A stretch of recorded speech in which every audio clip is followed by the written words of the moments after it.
Começa agora a série de podcast Expansão Sustentável da Sojicultura no Matopiba, uma realização da Solidariedade Brasil, Organização da Sociedade Civil para a Sustentabilidade na Agricultura, com apoio da AIBA, Associação de Agricultores Irrigantes da Bahia. Olá para você que nos acompanha, seja bem-vindo ao debate sobre a expansão sustentável da sojicultura no Matopiba. Este é o primeiro de uma série de 3 bate-papos que vão reunir especialistas e cases de sucesso, abordando temas relevantes sobre a agricultura de baixo impacto ambiental. Fique ligado, porque aqui você vai conhecer técnicas conservacionistas que garantem a viabilidade econômica e ambiental da atividade agrícola. Em nossa estreia, vamos falar sobre o sistema de plantio direto, sob a ótica de um produtor que aderiu à técnica, e o contraponto fica a cargo de um pesquisador do assunto. Saiba como o sistema de plantio direto pode contribuir na intensificação do uso da terra, com o crescimento vertical da produção, ou seja, aumentar a produtividade sem necessariamente ampliar a área plantada.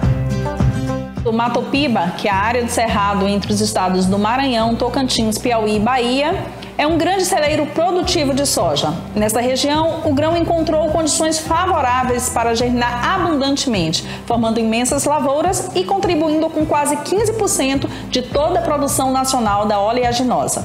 A cultura alavanca a economia regional, gerando emprego dentro e fora de campo.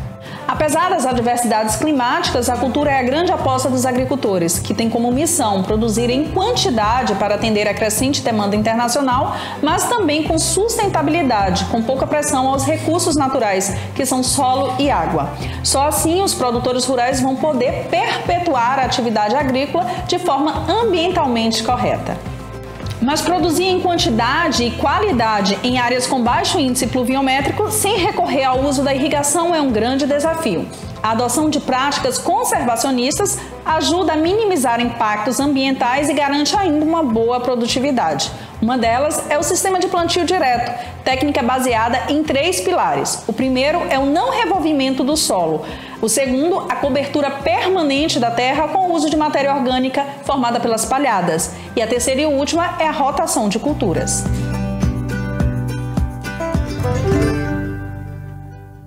Vamos conversar agora com o engenheiro agrônomo e produtor rural Celito Mício, adepto ao sistema em sua fazenda para intensificar a produção de soja, aumentando a resiliência das lavouras aos veranicos típicos da sua região. Contrariando as expectativas, ele apostou no cultivo em uma área periférica, cujo fator limitante é a pluviometria, mas se tornou um case de sucesso por obter resultados melhores do que o esperado. Usando o sistema de plantio direto, Celito tem conseguido produzir soja no oeste da Bahia, onde os migrantes sulistas não conseguiam implantar lavouras de soja.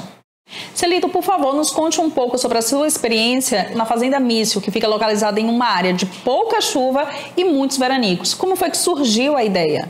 Catiane, então a questão do plantio direto, da cobertura de solo, é uma coisa indiscutível. É uma prática que tem benefícios consagrados e não se discute, especialmente a redução de perda de água, a reciclagem de nutrientes e a vida no solo. Tá? Porque vida no solo é coisa muito antiga, mas só recentemente é que a Embrapa nos deu de presente a metodologia de analisar a vida biológica. Isso é um grande avanço. Tá? Então, não se discute a prática sim, mas se discute a como fazer a cobertura numa região como a nossa, porque a cobertura de solo no sul do país é uma coisa que tem inverno, no centro-oeste que chove bastante é outra coisa, no Matopiba, que não chove, ou que chove menos, ou que termina a chuva mais cedo, é outra situação. Então, a gente precisa se adequar às condições que nós não podemos mudar, que é a questão de chuva, né? Então, hoje nós temos plantio sobre semeadura a lanço, nós temos plantio de braquiária com plantio depois da colheita, tá? E essa questão que a gente vai falar aqui é um plantio de braquiária ou gramíneas na entrelinha da soja com máquina para aproveitar 30 dias de umidade do solo para que essa cobertura possa se formar após a colheita e possa então fazer a função de cobrir o solo e se não na plenitude, mas bastante avançado do que se faria se não fosse assim.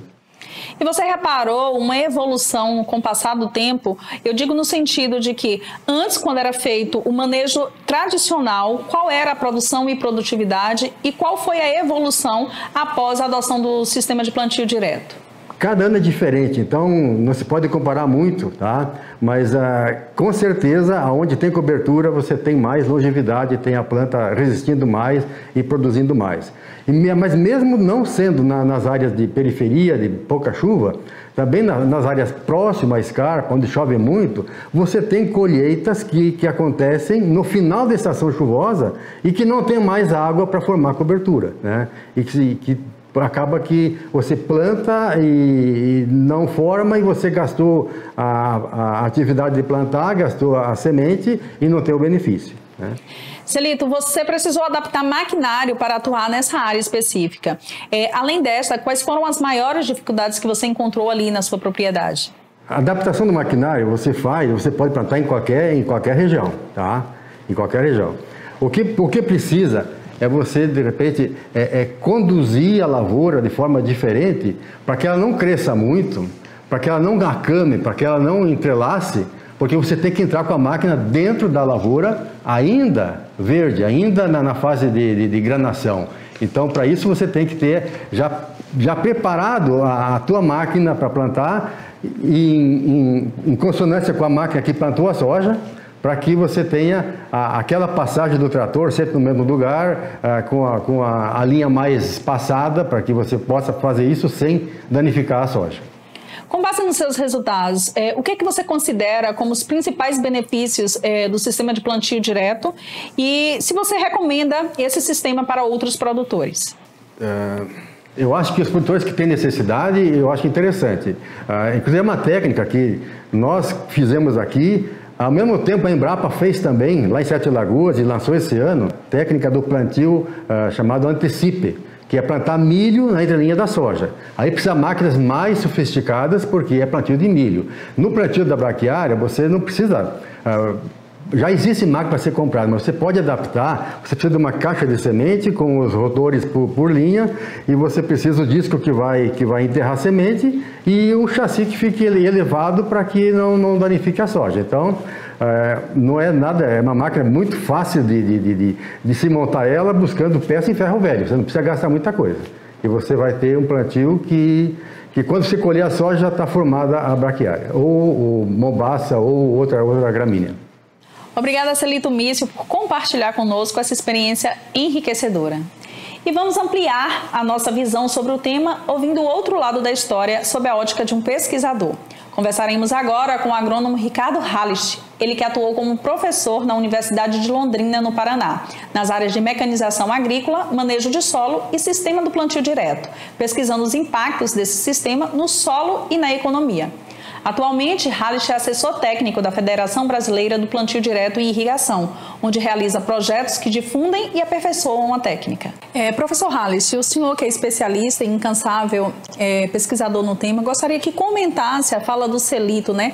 Como embasar do ponto de vista científico toda essa experiência dele, né? Quais são as técnicas científicas que estão por trás dos resultados alcançados pelo Celito aqui no oeste da Bahia? O Celito nos mostra uma coisa que fundamenta o sistema plantio direto, que é a necessidade de adaptar e adequar o sistema para cada região. Cada região tem a sua característica, cada região tem as suas dificuldades, algumas facilidades, outras dificuldades. Cada região precisa de uma adaptação da filosofia, do conceito do plantio direto para aquela região. Então, o que o Celito nos mostra é justamente a forma como foi encontrado para essa região em que nós temos um veranico extenso, um período muito grande, nós temos que aproveitar o período chuvoso para introduzir uma cultura que vai fazer a cobertura na entre-safra da cultura principal. Então a estratégia aí foi a sobressemeadura, a semeadura intercalar, e aí nós precisamos, e eles precisam, estão encontrando meios para fazer isso. Então isso é o fundamento do sistema plantio direto, é fazer com que as três premissas que você colocou muito bem sejam utilizadas, mas para cada região precisa ser adequado isso. O mais importante de tudo isso é a possibilidade de nós termos maior diversidade de plantas no sistema. Então, quanto mais plantas diferentes nós tivermos no sistema, a tal da rotação de culturas, melhor, porque isso vai enriquecer toda a atividade biológica que o Celito foi muito feliz em dizer. O solo é vivo, Nós precisamos preservar essa vida. Para que haja vida no solo, precisa ter comida. A comida são as plantas, é a cobertura, são as raízes. Então, a diversidade de plantas no sistema é muito importante, evidente. Professor, e o senhor poderia comentar sobre o comportamento do sistema de plantio direto em circunstâncias de veranicos nas condições do Cerrado, se possível aqui do oeste da Bahia? Teria como estimar a maior resiliência do sistema? Por exemplo, uma área que é manejada pelo sistema de plantio direto resistiria quantos dias a mais a um veranico quando comparada a uma área com o manejo tradicional? Bom, então, uma coisa que talvez valesse a pena a gente reforçar é o seguinte: o maior reservatório de água que nós temos é o solo. O solo é o maior reservatório de água, porque toda a água que circula no planeta passa pelo solo. Então vai alimentar o lençol freático vai alimentar as águas superficiais e as plantas, a evaporação, vai alimentar o sistema de chuvas. Então todo o ciclo hidrológico, a água passa pelo solo. O solo é o maior reservatório de água que nós temos, e isso precisa ser utilizado principalmente em regiões que eu tenho veranicos intensos, aproveitar esse reservatório de água. Bom, como é que o solo pode reservar mais água? Ele pode reservar mais água ele tendo uma boa estrutura. Então, uma estrutura que consiga reter água, então a capacidade de retenção de água no solo é dado pela sua estrutura associado com a matéria orgânica que eu tenho ali, então o fundamento físico do solo, a estrutura, como os grânulos do solo se organizam, associado com a matéria orgânica e a atividade biológica, e isso vai armazenar essa água que vai ser utilizada num período mais longo. Então é exatamente essa a lógica, por isso termos uma cobertura que diminua a evaporação, diminua a perda de água para a atmosfera, e uma retenção de água no solo que diminua a infiltração, ou retarde a infiltração dessa água. Então, o período chuvoso, que é muito curto, vai ser otimizado por um período maior, porque a água vai ficar retida no solo, e óbvio que quanto mais profundo, maior a disponibilidade. Então, também precisamos de sistemas radiculares profundos. Como é que se consegue isso? Se consegue isso com plantas com sistema radicular agressivo. As gramíneas que o Celito comentou, que faz em sobressemeadura com a soja, elas vão fazer esse papel. Além de alimentar toda a atividade biológica, vão abrir novos canais para permitir com que a raiz de soja consiga penetrar e a própria gramínea consiga em busca de água. Como ela tem um sistema radicular mais agressivo, ela vai buscar essa água mais profunda e vai permanecer no período seco em cobertura. Quanto tempo isso, voltando à tua pergunta diretamente, isso é muito relativo, é muito difícil. Eu posso citar exemplos de regiões ainda mais drásticas do que a região do Mato Piba, como por exemplo a savana africana, onde nós temos 8 meses de seca, e conseguimos sistemas que conseguiu otimizar a umidade para termos plantas no sistema o ano todo. Então, otimizando o reservatório de água que eu tenho através de um sistema radicular mais agressivo. Então, já existem alternativas desse tipo. Bom, quando eu tenho uma boa estrutura, quanto maior for a diversidade de plantas, diversidade de raízes, melhor a estrutura, maior o reservatório de água. Otimizar o calendário, como foi comentado, de antecipar a introdução da cultura da entre-safra é fundamental, porque aí ainda aproveita uma umidade mais disponível em função das últimas chuvas, instala a parte inicial da instalação da planta de cobertura, é um período crítico, ela precisa de água na superfície, e aí depois que ela começa a desenvolver a raiz, ela vai buscar essa água na profundidade e vai otimizar todo o sistema. É um pouco dúbio eu falar num período, mas eu digo que nós temos experiência com solos semelhantes aos solos que vocês estão tratando aí, na savana africana, que com um período de 8 meses de seca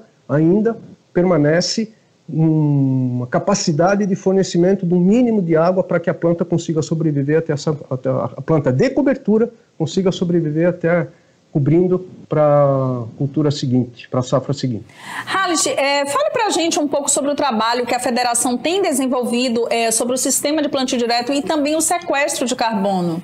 Então a Federação ela tem como princípio difundir o sistema plantio direto, propagar o sistema plantio direto para todas as regiões. Na verdade, existe até uma iniciativa internacional da Federação para todas as regiões do mundo, que o sistema plantio direto pode ser utilizado desde que adequando às realidades de cada uma, óbvio. Então, um dos fundamentos da Federação é propagar e difundir alternativas para isso. Conhecer as experiências que nós temos, boas experiências, como de Celito, né, e de outros que nós conhecemos na região, para propagar isso para outros agricultores, e então ela tem diversos projetos nesse sentido. Um projeto que eu gostaria de citar é um que se chama IQP, Índice de Qualidade Participativo do Sistema Plantio Direto. Então é um sistema que, respondendo um questionário de 25 perguntas, o agricultor pode avaliar se é o seu sistema, na sua gleba, o sistema plantio direto, que nota ele tem, varia de 0 a 10. Então, com 25 perguntas, você consegue responder. Esse IQP,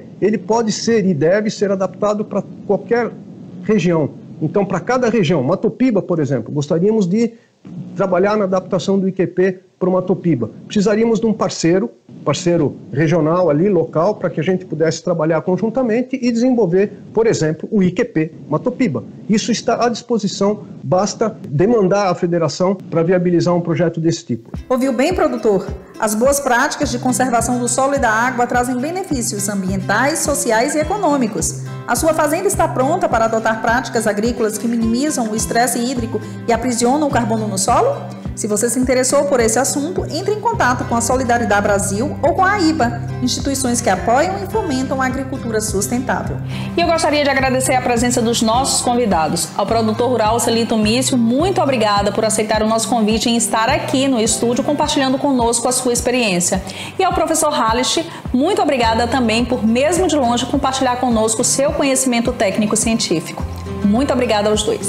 O podcast que você acaba de ouvir é uma realização da Solidariedade Brasil, organização da sociedade civil para a sustentabilidade na agricultura, com mais de 50 anos e atuação em mais de 40 países. A entidade trabalha para o desenvolvimento de cadeias de valores socialmente inclusivas, ambientalmente responsáveis e economicamente rentáveis na agropecuária e mineração artesanal, sempre com foco no produtor. No Brasil, a Solidariedade está presente há mais de uma década, trabalhando com projetos de apoio a produtores de soja, erva mate, cacau, café, cana-de-açúcar, algodão, pecuária e laranja.